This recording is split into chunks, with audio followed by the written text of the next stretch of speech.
अस्सलाम वालेकुम to all economic lovers.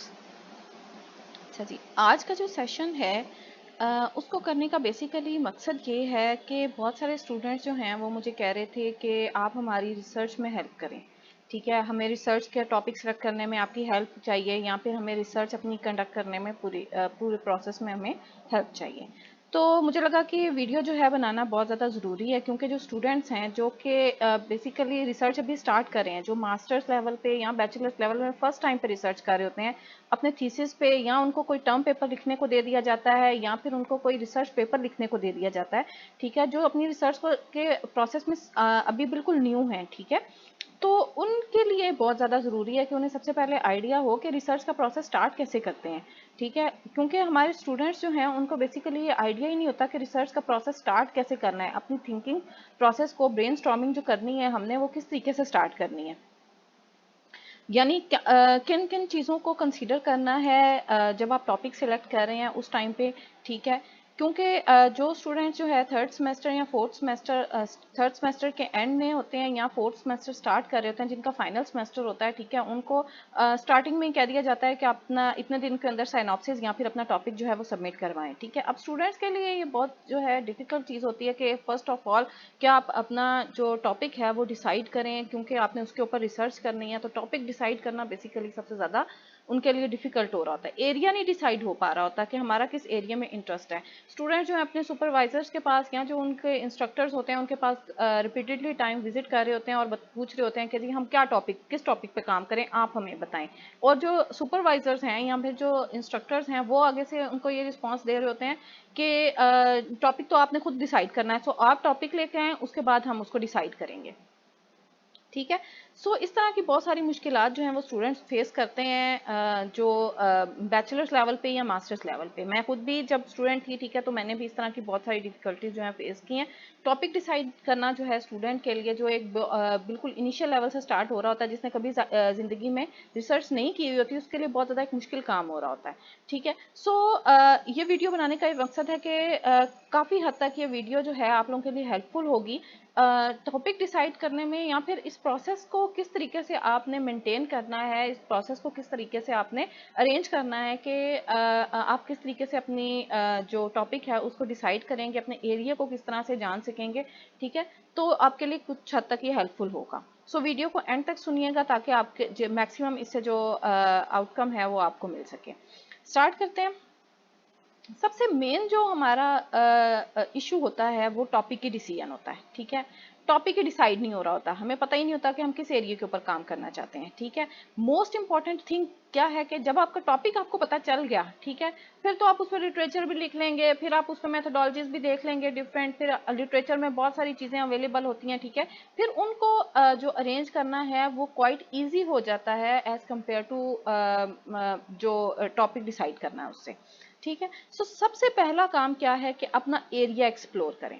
Basically जो एरिया एक्सप्लोर करने की चीज़ है उसमें जो आपका इंस्ट्रक्टर है, जो आपका सुपरवाइजर है, ठीक है, जो भी आपको गाइड कर रहा है, वो सबसे पहले पूछेगा आपसे कि आपका एरिया ऑफ इंटरेस्ट क्या है। स्टूडेंट्स को यही नहीं पता होता कि हमारा एरिया ऑफ इंटरेस्ट क्या है, हम किस एरिया में इंटरेस्ट लेते हैं। ठीक है, सो स्टूडेंट्स को सबसे पहले तो ये चीज़ समझ आनी ज़रूरी है कि हमें इंटरेस्ट किस एरिया के अंदर है। ठीक है, इंटरेस्ट डेवलप करने या इंटरेस्ट को समझने के लिए आपको थोड़ी सी अपने ऊपर जो है ये एक्सरसाइज करनी पड़ेगी या इस चीज़ की प्रैक्टिस करनी पड़ेगी कि आप डिफरेंट टॉपिक्स को सोचें।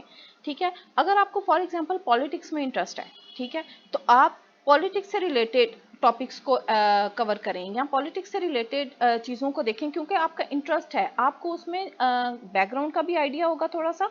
ठीक है, आपको करंट सिचुएशन भी थोड़ी सी आइडिया होगी अगर आपको इंटरेस्ट है उसके बारे में, तो आप फ्यूचर के बारे में या उसका टॉपिक जो है डिसाइड करने में आपको हेल्पफुल रहेगा।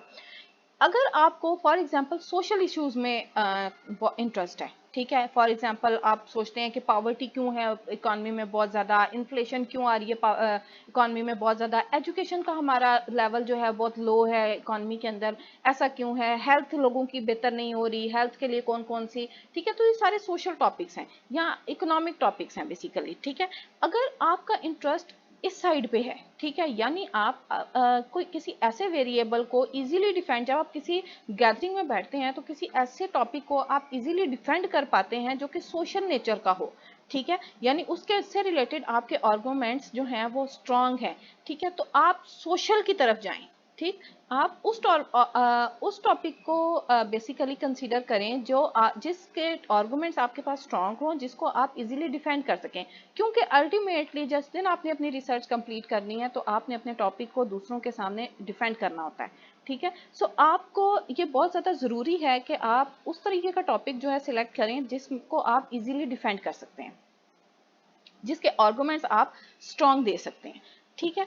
तीसरी एक चीज आ जाती है कि अगर आपका इंटरेस्ट इन्वायरमेंटल में है, ठीक है, यानी आप देखते हैं कि पोल्यूशन बहुत ज़्यादा है इकोनॉमी के अंदर, ठीक है, या फिर आप कहते हैं कि अर्बन और रूरल जो डेवलपमेंट है इस पे काम होना चाहिए, या आपका इंटरेस्ट जो है फॉर एग्जांपल प्रॉपर्टी उस पे राइट्स पे है, ठीक है। सो डिफरेंट किस्म के हमारे पास सेक्टर हैं इकोनॉमी के अंदर। ये सिर्फ मैं इकोनॉमिक्स के स्टूडेंट्स के लिए लेक्चर नहीं दे रही, बल्कि जितने भी स्टूडेंट्स हैं, ठीक है, चाहे वो जो डॉक्टरेट डिग्री से रिलेट कर रहे हैं, इंजीनियरिंग से रिलेट कर रहे हैं, ठीक है, किसी भी लेवल पे आप सबसे पहले अपना इंटरेस्ट खुद से देखें कि हमारा किस सेक्टर के अंदर, आप जो डिग्री कर रहे हैं उससे रिलेवेंट सेक्टर्स कौन से हैं। सबसे पहले तो ये सर्च करें कि उससे रिलेटेड सेक्टर्स कौन कौन से हैं, ठीक है, उसके अंदर कौन कौन सी चीज़ें जो हैं वो लाई करती हैं। तो आपको एक वास्ट एरिया मिल जाएगा कि आपको समझ आ जाएगा कि मेरे पास ये चीज़ें हैं, ठीक है, ये टॉपिक्स जो हैं वो अवेलेबल हैं, या ये सेक्टर्स जो हैं मेरे पास अवेलेबल हैं।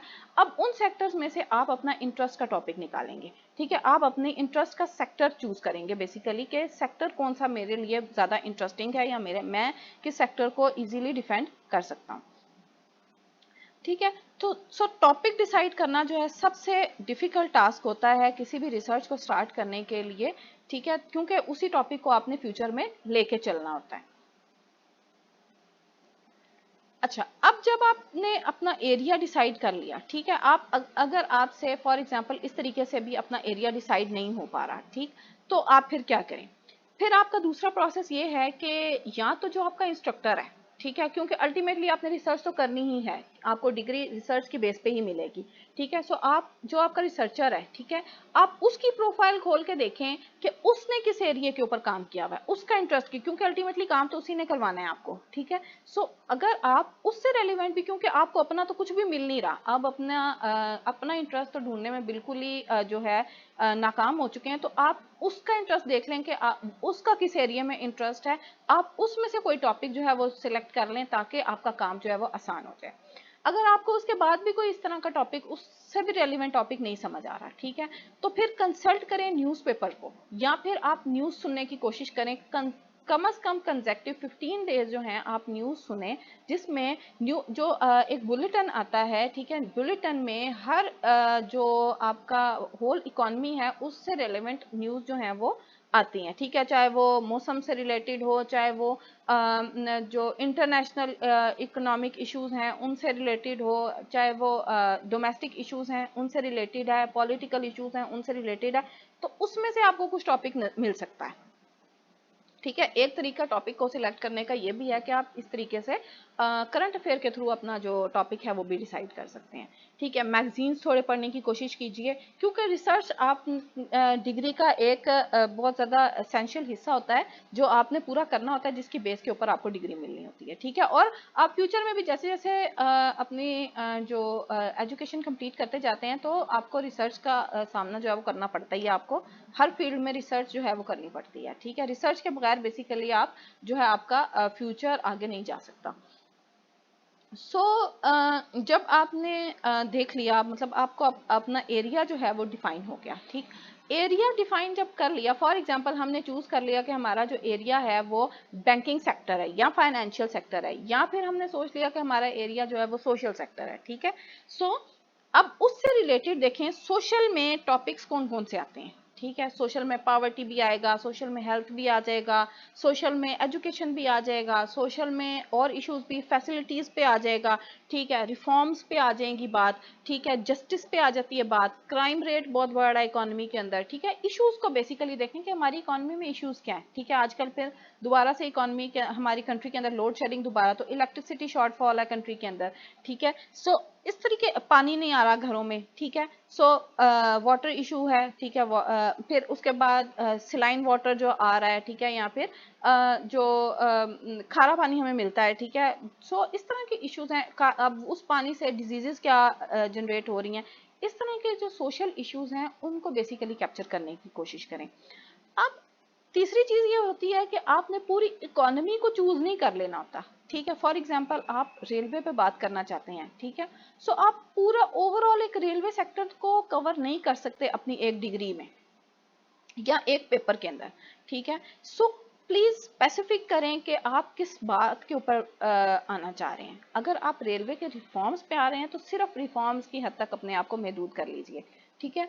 अगर आप सिर्फ रेलवे में फैसिलिटीज की तरफ आ रहे हैं कि लोगों पैसेंजर जो हैं उनको किस तरीके की फैसिलिटीज जो है वो प्रोवाइड होनी चाहिए मजीद, ठीक है, तो सिर्फ उन फैसिलिटीज तक अपने आप को फिक्स करें। अगर आप इस पे आ रही हैं कि जो फेयर्स हैं, ठीक है, रेलवे के जो किराए हैं, ठीक है, उन पे बात करना चाह रहे हैं कि उनका ट्रेंड किस तरह से सेट किया जाता है और उनको बेहतर किस तरह से कर सकते हैं ताकि जो पुअर क्लास है वो भी एक अच्छा सफर जो है वो तय कर सके, तो आप सिर्फ उसको कवर करेंगे। So be specific on your topic, ठीक है। अब अपने टॉपिक को आप स्पेसिफिक कर लें, ठीक। अब मैं आपको डिफरेंट एग्जांपल्स के थ्रू इसीलिए समझा रही हूँ कि ताकि आपको अपना टॉपिक जो है वो डिसाइड करने में आसानी रहे, ठीक है। अगर आप एजुकेशन पे आ रहे हैं, ठीक है, अगर आप एजुकेशन के सेक्टर को तो देखें कि out of the school children कितने हैं, उसकी क्या रीजंस हैं, ठीक है। बेसिकली रीजंस क्या है आउट ऑफ स्कूल चिल्ड्रन की, ठीक है।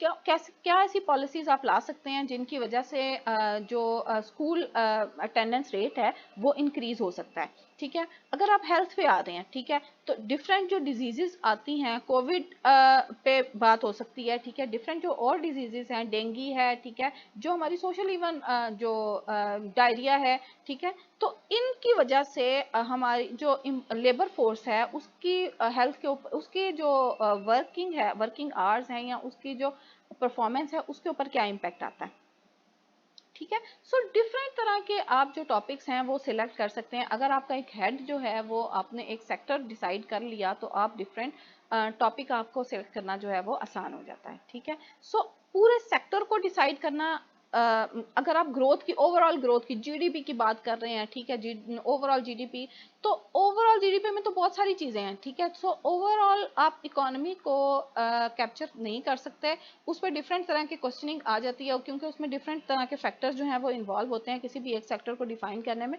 So please be specific for your topic. तीसरी बात जो हमने पहले ही एक दफा कर ली है कि अपने जो आपका इंस्ट्रक्टर है उसके एक्सपीरियंस को भी ज़रूर एक दफ़ा आप एनालाइज करें कि उसने जो पीछे रिसर्च की है, ठीक है, जो उसका रिसर्च बैकग्राउंड है, ठीक है, वो किन टॉपिक्स पे है, ठीक है, उसकी स्पेशलिटी किन एरियाज के अंदर है, ठीक है, या उसका इंटरेस्ट किन एरियाज के अंदर है, ताकि वो आपको टाइमली भी रिसर्च करवा सके और कोई ज़्यादा डिफिकल्टी जो है वो अंडरस्टैंडिंग में ना हो। आगे चलते हैं, मेजर एरियाज कुछ देख लेते हैं, ठीक है, in economics to be explore, क्योंकि मेरी फील्ड बेसिकली इकोनॉमिक्स की है, ठीक है। सो मैं आपको इकोनॉमिक्स से रिलेटेड जितने भी एरियाज हैं उनके बारे में गाइडेंस जो है यहाँ पे प्रोवाइड कर सकती हूँ, ठीक है। इससे बाकी जो स्टूडेंट्स हैं उनके लिए भी ये काफ़ी हद तक हेल्पफुल रहेगी, ठीक है। सो हम जो ये पूरी सीरीज करेंगे रिसर्च से रिलेटेड, ठीक है, उसके अंदर हम डिफरेंट तरह के टॉपिक्स जो हैं करेंगे। आज हम सिर्फ टॉपिक के ऊपर बात कर रहे हैं कि टॉपिक किस तरह से सिलेक्ट करना है। जब टॉपिक सिलेक्ट हो जाएगा तो सबसे पहला काम जो है यूनिवर्सिटीज़ या फिर जो कॉलेजेस होते हैं, ठीक है, वो आपसे सबसे पहले मांगते हैं कि आप अपना प्रपोजल दें, एब्स्ट्रैक्ट दें, या फिर आप अपना जो साइनॉप्सिस है, ठीक है, वो लिख के दें। तो उसके लिए हम देखेंगे कि उसके लिए क्या क्या चीज़ें हम इफेक्टिव एक साइनॉप्सिस किस तरह से लिख सकते हैं, क्या क्या चीज़ें जो है वो साइनॉप्सिस के लिए ज़रूरी होती हैं। फिर हम साथ साथ देखेंगे कि लिटरेचर रिव्यू किस तरह लिखते हैं, ठीक है, लिटरेचर रिव्यू लिखने के लिए कौन कौन सी चीज़ें जो है हमें कीप इन माइंड रखनी ज़रूरी हैं, ठीक है। सो ये सारी चीज़ें जो है वो हम टर्न बाय टर्न देखते जाएंगे। ठीक है, आज हम सिर्फ स्पेसिफिकली टॉपिक की बात कर रहे हैं अगर, तो टॉपिक पे देखते हैं कि इकोनॉमिक्स से रिलेटेड कुछ टॉपिक्स जो हैं पाइट की वेबसाइट पे अवेलेबल हैं। ठीक है, उनका एक रास्ता कॉल फॉर पेपर जो है दिया हुआ है उन्होंने। ठीक है, उसके अंदर से ये मैंने कुछ टॉपिक्स सिलेक्ट किए हैं। ठीक है, ताकि आपकी अंडरस्टैंडिंग में आसानी हो सके कि किस तरीके से हमने अपना टॉपिक जो है वो सिलेक्ट करना है, या फिर कौन कौन से टॉपिक्स जो है हम सिलेक्ट कर सकते हैं रिसेंट टाइम में, हम किन किन एरियाज के ऊपर काम कर सकते हैं। ठीक है, एक आपकी क्लियर टिप ये भी है इसमें कि अगर आपको कहीं से और टॉपिक नहीं मिल रहे तो डिफरेंट जो जर्नल्स हैं, ठीक है, जब वो अपने कॉल फॉर पेपर देते हैं कि डिफरेंट रिसर्चर्स को अपने पास इनवाइट करते हैं कि आप अपने पेपर्स हमें सेंड करें ताकि हम अपने जर्नल में वो पब्लिश कर सकें, तो वो वहाँ पे भी काफ़ी सारे जो टॉपिक्स या एरियाज जो हैं वो वहाँ पे देते हैं। ठीक है, सो वहाँ पे भी वो बहुत सारी चीज़ें डिफाइन कर देते हैं कि इन इन एरियाज के ऊपर काम किया जा सकता है, तो आप वहाँ से भी एक आइडिया ले सकते हैं कि रिसेंट टाइम के अंदर किन किन चीज़ों के ऊपर काम कर सकते हैं। फर्स्ट टॉपिक रास्ता की वेबसाइट पे जो उन्होंने दिया है वो ये है इकोनॉमिक ग्रोथ, इन्वेस्टमेंट और सेविंग। सबसे पहले हम ये देख सकते हैं कि इकोनॉमिक बेसिकली ये अब एरिया है। ठीक है, इकोनॉमिक ग्रोथ, इन्वेस्टमेंट और सेविंग, तीन ये बड़े सेक्टर हैं। ठीक है, सो इनके अंदर हम अगर स्पेसिफिक की बात करें तो true saving and investment rates इन पाकिस्तान, क्योंकि पाकिस्तान का बेसिक हम देखें अगर तो एक बड़ा मसला ये है कि इन्वेस्टमेंट हमारी बहुत ज़्यादा कम है, सेविंग बहुत ज़्यादा कम है, इवन नेगेटिव में है। ठीक है, हम डेफिसिट में जा रहे हैं। सो उसकी रीजंस हम देख सकते हैं कि क्या क्या रीजंस हैं जिनकी वजह से हम डेफिसिट में जा रहे हैं, और फ्यूचर में इसको किस तरह से इस चीज़ को इम्प्रूव कर सकते हैं। इसी तरह इन्वेस्टमेंट को हम किस तरह से इम्प्रूव कर सकते हैं कंट्री के अंदर। ठीक है, हम इस पे बात कर सकते हैं। ठीक है, इन्वेस्टमेंट रेट्स को हम जो देख सकते हैं, एक्सप्लोर कर सकते हैं, इसका ट्रेंड हम पीछे से देख सकते हैं और कोई जो पॉलिसी है वो निकाल सकते हैं उससे रिलेटेड। फिस्कल मल्टीप्लायर देख सकते हैं पब्लिक सेक्टर का इन्वेस्टमेंट का एट सब नेशनल लेवल। ठीक है, उसके साथ साथ एस्टिमेटिंग पाकिस्तान इन्वेस्टमेंट गैप। ठीक है, इन्वेस्टमेंट गैप कितना है हमारा। ठीक है, डेफिसिट तो हमें पता है, हर बंदे को पता है कि इन्वेस्टमेंट के अंदर डेफिसिट आता जा रहा है, डिक्लाइन आता जा रहा है, डिक्लाइनिंग ट्रेंड है। ठीक है, वो गैप क्यों आ रहा है, ठीक है, कितना गैप है वो, ये तो सिर्फ एक इकोनॉमिस्ट ही बता सकता है, या जो रिसर्चर है वही बता सकता है कि गैप कितना है और किस साल में कितना गैप रहा है, उसके पीछे क्या क्या रीजंस थी। ठीक है, so be specific on your topic. अगला अगर बात करें तो public finance management and taxation and inflation. ठीक है, अच्छा, पब्लिक फाइनेंस भी एक प्रॉपर एक हेड है। ठीक है, पब्लिक फाइनेंस मैनेजमेंट जो है एक प्रॉपर बड़ा सेक्टर है। ठीक है, टैक्सेशन एक सेक्टर है, इन्फ्लेशन एक सेक्टर है। ठीक है, अब इन सेक्टर्स को हम बाय पार्ट्स भी कर सकते हैं। ठीक है, अगर हम सिर्फ इन्फ्लेशन की बात करें तो सीपीआई का डाटा ले सकते हैं। ठीक है, कंज्यूमर प्राइस इंडेक्स का डाटा ले सकते हैं। ठीक है, कंपोनेंट्स क्या हैं, उसमें क्या क्या ट्रेंड आ रहा है, क्या जो सीपीआई है वो कंज्यूमर की बास्केट को प्रॉपरली डिफाइन करता है हमारे कंट्री के अंदर। ठीक है, या फिर उसके अंदर क्या चीज़ें इंट्रोड्यूस करवाई जाएं तो वो डिफाइन करेगा। मिनिमम वेज के ऊपर बात कर सकते हैं हम इसमें। ठीक है, कि मिनिमम वेज कितनी सेट होनी चाहिए कि उसमें माल न्यूट्रिशन जो है वो ना आए, जो भी कंज्यूम कर रहे हैं लोग। ठीक है, जो पुअर हैं उनमें माल न्यूट्रिशन ना आए, तो एक बास्केट के अंदर कितनी चीज़ें जो हैं वो इंक्लूड होनी चाहिए। ठीक है, उसके अलावा अगर हम देखें पब्लिक एक्सपेंडिचर्स की बात करें, टैक्सेशन की बात करें, तो गवर्नमेंट का जो अर्निंग का मेन सोर्स होता है वो टैक्सेशन होता है। टैक्सेशन जो है वो बेसिकली जितने भी टैक्सेस प्रोड्यूस होते हैं वो पब्लिक एक्सपेंडिचर्स पे यूज होते हैं। ठीक है, सो उसको हम एनालाइज कर सकते हैं कि पिछले कुछ सालों में पब्लिक एक्सपेंडिचर कितने हुए कंट्री में, उसमें ट्रेंड क्या आया है, गैप क्या है। ठीक है, उसके क्या क्या फैक्टर्स थे, जो गैप आया उसमें फैक्टर्स क्या थे, उसमें डिफिकल्टीज क्या हैं। ठीक है, टैक्सेशन के सिस्टम में डिफिकल्टीज क्या है, लोग टैक्स नहीं जमा करवाते, सो उसकी क्या रीजंस हैं। ठीक है, सो हम इस तरह के डाटा के ऊपर भी काम कर सकते हैं। Cost benefit analysis of with holding tax. ठीक है, कॉस्ट बेनिफिट एनालिसिस देख सकते हैं विद होल्डिंग टैक्स का। सही, इसके बाद देखें अगर तो political instability, police reforms and justice system. अगर हम इसको अब देखें तो political instability as a own एक अलग हेड है, पुलिस रिफॉर्म्स एक अलग अलग हेड है। ठीक है, जस्टिस सिस्टम अगर ओवरऑल हम देखें तो पुलिस रिफॉर्म्स इससे कुछ हद तक लिंक्ड है, लेकिन एक अलग हेड में इसको हम देख सकते हैं। ठीक है, अगर हम अब इसमें सब टॉपिक्स पे आए, ठीक है। कुछ आपको अगर मैं एग्जांपल सब टॉपिक्स की दूं तो सबसे पहले economic cost of political unrest. Pakistan में पॉलिटिकल अनरेस्ट, इवन जब से हमारी इंडिपेंडेंस के बाद से पॉलिटिकल अनरेस्ट है कंट्री के अंदर, ठीक है। बहुत सारी इकोनॉमिक डेवलपमेंट ना होने की वजह मेन पॉलिटिकल अनरेस्ट है कंट्री के अंदर, ठीक है। उसको हम देख सकते हैं कि हम उसको किस तरीके से बेहतर कर सकते हैं, या अगर पॉलिटिकल अनरेस्ट है भी, ठीक है, वो हर इकोनॉमी में होता है पॉलिटिकल अनरेस्ट, तो उसको हम इकोनॉमिक अपने इंडिकेटर से किस तरह से दूर कर सकते हैं, ठीक है।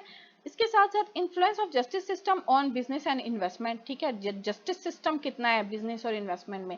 देखें, जब भी किसी कंट्री की हेल्थ बेहतर होती है तो बाहर की कंट्रीज जो हैं, इंटरनेशनल ऑर्गेनाइजेशंस हैं, वो भी इन्वेस्टमेंट करती हैं, ठीक है। उसमें तो जस्टिस का होना बहुत ज़्यादा ज़रूरी है इकोनॉमी के अंदर। उसका बहुत मेजर इन्फ्लुएंस होता है हमारे इन्वेस्टमेंट रेट के ऊपर, ठीक है। फिर पुलिस रिफॉर्म्स की अगर बात करें, पुलिस रिफॉर्म्स की बहुत ज़्यादा ज़रूरत है हमारी कंट्री के अंदर, ठीक है। पुलिस एक्टिवली अपने जो ड्यूटीज़ है वो नहीं कर पाती, ठीक है। उसके पीछे बैकग्राउंड क्या क्या रीजंस हैं उनको हम देख सकते हैं, या उनको किस तरीके से बेहतर कर सकते हैं। जुवेनाइल कोर्ट्स का बहुत इशू है हमारी कंट्री के अंदर, बहुत ना होने के बराबर जुवेनाइल कोर्ट्स हैं, ठीक है। और उनको प्रॉपर जो हमारा जो लॉ कहता है, ठीक है, जो कॉन्स्टिट्यूशन कहता है जुवेनाइल कोर्ट्स का। जुवेनाइल बेसिकली क्या होता है कि जो अंडर 18 लोग होते हैं, अंडर 18 के एज के अंदर जो क्रिमिनल्स होते हैं, ठीक है, जो बच्चे हैं, ठीक है, उनकी जो कोर्स हैं उनके अलग रूल्स एंड रेगुलेशंस होती हैं, ठीक है। उनको प्रॉपरली हम इन्फोर्स नहीं करवाते, ठीक है। उनकी प्रॉपरली रिहेबिलिटेशन के सेंटर होने चाहिए, ठीक है, बाय लॉ, लेकिन हमारे पास वो नहीं है, ठीक है, ताकि वो उनको जो करेक्शन की जा सके उनकी इस चीज़ की फैसिलिटीज़ जो है हमारी इकॉनमी में बहुत ज़्यादा लैकनेस है, ठीक है। सो जुडिशियल रिफॉर्म्स, ये रिहेबिलिटेशन सेंटर, इन सब के ऊपर काम किया जा सकता है, ठीक है। इन सब को अपने हम रिसर्च के अंदर इंटैक्ट करवा सकते हैं। नेक्स्ट अगर सोशल की तरफ थोड़ा सा आए तो education, human capital, opportunities for youth, ठीक है, इस पे काम किया जा सकता है। Human capital as a own एक बहुत बड़ा सब्जेक्ट है, ठीक है। ह्यूमन रिसोर्स कैपिटल का, ठीक है, बहुत बड़ा एक रिसोर्स होता है ह्यूमन कैपिटल का किसी भी इकॉनमी के अंदर, ठीक है। उसकी स्किल्स पे बात कर सकते हैं कि हम ह्यूमन की जो स्किल्स हैं उनको किस तरीके से गवर्नमेंट रिसोर्सेज को यूज़ करते हुए हम किस तरह से स्किल्स इंप्रूव कर सकते हैं अपने लेबर की, ठीक है। मिनिमम वेज को किस तरह से इम्प्रूव कर सकते हैं। फिर इस तरह जो labour demand and labour supply gap है, ठीक है, उसको किस तरह से इम्प्रूव किया जा सकता है। कौन से ऐसे एम्प्लॉयर्स हैं, ठीक है, जिनको उनकी पसंद के लेबर्स जो हैं वो नहीं मिलते, ठीक है। कुछ सीट्स जो हैं आपने देखा हमेशा खाली ही रहती हैं, वो बार बार अपनी जो एडवर्टीजमेंट है वो करते रहते हैं कि हमारे पास जॉब अपॉर्चुनिटीज वेकेंट है, ठीक है। सो उन एम्प्लॉयर्स को अपने जो एम्प्लॉयर्स हैं उनको एम्प्लॉयर्स के अंदर किस तरह के स्किल्स की ज़रूरत होती है कि ताकि वो जो है उनको अपने पास हायर कर सकें। सो उन स्किल्स क्या, ऐसे कौन से स्किल्स हैं जो कि ह्यूमन कैपिटल को बहुत ज़्यादा स्ट्रांग बना देते हैं, ठीक है, वो देखने की ज़रूरत है। उसके अलावा evaluation of skill development infrastructure, अब जो गवर्नमेंट ने इंफ्रास्ट्रक्चर लगा दिया है स्किल डेवलपमेंट के ऊपर, उसको इवेल्युएट कर सकते हैं हम, उन प्रोग्राम्स को इवेल्युएट कर सकते हैं बेसिकली, ठीक है। Is the quality of education that cause you unemployed, ठीक है। तो एजुकेशन की क्वालिटी को हम इसमें एनालाइज कर सकते हैं कि जो एजुकेशन हमें मिल रही है तो क्या उसमें कहीं लैकनेस तो नहीं है कि जिसकी वजह से हमारी यूथ जो है वो अनएम्प्लॉयड है, कि ऐसी जॉब अपॉर्चुनिटीज आ रही हैं मार्केट के अंदर जो कि यूथ जो है वो अडॉप्ट ही नहीं करना चाहती, ठीक है। या यूथ जो है वो तो चाहती है कि जॉब करे, लेकिन जो एम्प्लॉयर्स हैं वो उनको हायर ही नहीं कर रहे क्योंकि उनके पास उस तरीके का स्किल नहीं है अवेलेबल।